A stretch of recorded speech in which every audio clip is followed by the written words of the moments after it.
In 2020, I started the Albany County Conservancy. I'm a fourth-generation Wyoming photographer, and I spend my days at Vita Vu and Blair Wallace photographing people there because they're happiest. In a world where we're losing sensory awareness at the rate of 1% per year, the average adult spends 6 to 10 hours in front of a screen each day.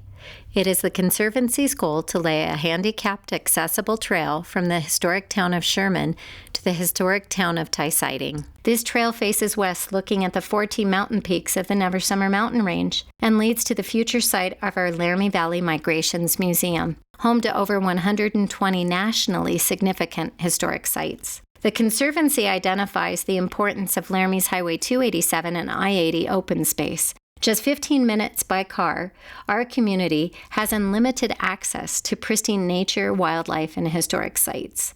Here, our emotional, mental, and physical health are nurtured. History and heritage awareness give us a deeper understanding of how this high desert ecosystem has supported big game and species of greatest conservation need, as well as man for over 10,000 years.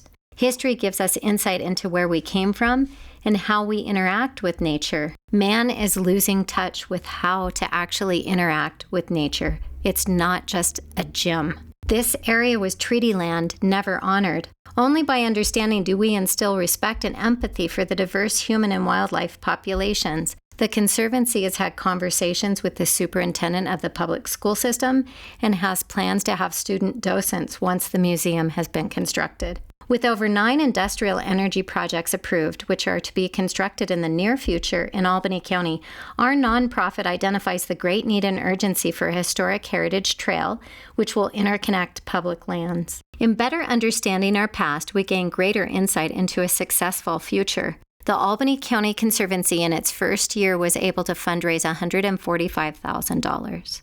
We are asking for $25,000 so that we may have part-time staff and build the groundwork for our trail and our museum. We are the only non-government consulting party involved in the National Environmental Protection Act process, in the National Historic Preservation Act process of an industrial energy project that threatens that area.